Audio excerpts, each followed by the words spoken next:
this year was a very interesting year due to lots of events going on in Ukraine. And I was thinking lots of philosophical stuff. Why certain cultures and certain countries go this way and other countries go other way. And somehow I got this book as a present to my younger son. And it was from series, Big Ideas Simply Explained. And this was about science, and I opened it and read it and I liked it. And at the end of the book, it will say, now you can get more from that series. And when I started reading, I kind of realized that with series, exactly, we have big ideas, simply explain it.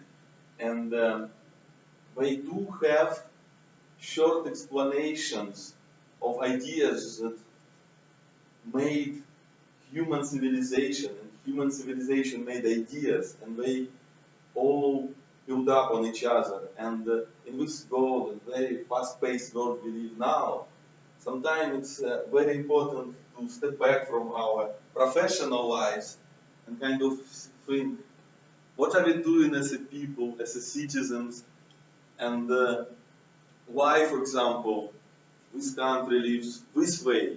Was it granted from somewhere? Was it directed? And why other countries? And why some countries resort to some terrorist attack and some countries do not? And there are many interesting ideas why it happens. And the interesting part that science book, what we usually think interesting to read, is only one part of it, and everything else is actually about human interaction. And if you go in philosophy, it says what kind of ideas and philosophical was in the past, in a current. And what about psychology? And it puts the psychology on the same level of science, saying this stuff is very important, and why science was kind of developed because of some psychological things. And what about economics? It's a man-made nature and how it works.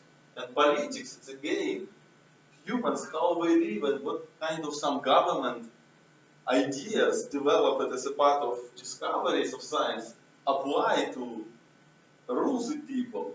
And religions, how they intertwine with everything. And what is business and good ideas and how it developed. And all this in this series, and I just recommend you to read and pass it to your kids, to your relatives. This is short ideas in a very kind of explanatory way. But also what is puts this book apart from, this book series apart from just, they have two interesting approaches that you may not see in traditional science books. How traditional science books work? They say, okay, in this year, this guy developed something, he's genius, bam, let's go to next genius, yes? So what happens in this book? Very interesting concept, for example. Let's say they're saying, let's think about Galileo Galilei. Again, this PowerPoint viewer does not help me. A falling body accelerates uniformly. Okay, everybody knows this, but what is interesting about it says in context, and it says what was people did before and what was people did after this. And this is very interesting perspective, because if you look 4,000 before Christ, yes, Aristotle developed some ideas. And the interesting part, everybody thinks that Aristotle was a genius, but interesting part it says that in this book that he was not actually right about this behavior. But his vision was for 4,000 years main vision. And his idea was the heavy objects, it falls faster. Okay? But 1020 after Christ, some Arabian scientists said, okay, there is something in between these objects and it interferes. And later, in 16th century, almost same time that Galileo lives, created some experiment, tried to do vacuum in the tubes and says, actually, all objects fall at the same speed, but he cannot completely formulate it. And it means ideas float in the air, and Galileo Galilei put this idea, or a falling body accelerates uniformly, independently of everything. And it was premise for Isaac Newton's laws of physics. So you see how everything connected, and that's why you cannot consume stuff, but we need to take everything in perspective. But what was interesting, in 1971, astronaut went to the moon and did what Aristotle did, but in real life. They dropped hammer and a piece of paper and waved over the moon with the same speed because there is no atmosphere.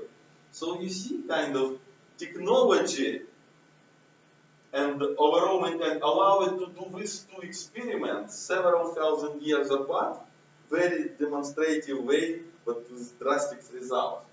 So this is what sets these books apart, with context of it, and you can. But there is even one more. When this book discusses stuff, it says what was thought of that person, how that person was got to this idea. And I like with Jean-Paul Sartre, French psychologist and philosopher, existence precedes essence. And this is very interesting, his ideas, how he thinks. For example, he says, when we make something, we do it for purpose. So he says that this keychain was planned as a keychain, and that's why people did it. He also tries to say that there is no God, and we are not made by God, and we are not made for any purpose. So he said different things between people and things, because he feels that two things, essence, precede existence. So there is a plan to make this fuzzy mouse, and later it's made. But for people, he says, our existence precedes our essence. So human first exists, and later we have to create ourselves and create purpose to ourselves. So this is very powerful ideas that we are responsible for who we are, not as only individual, but as a country, in which culture we live, and how we participating in elections, or ignoring them, giving police officer a bribe to skip us tickets, or saying, no, I will not participate in it. And this is kind of very powerful idea. And that's why it comes to this. Take a moment, get these books, one of it, read it, and it may help you start your business, or maybe understand how stock market works, or maybe just understand how material world works, or maybe why people do things, or how they are controlled, or what is behind all religions, and overall what we are thinking. So consider the series Big Ideas Simply Explained. Thank you.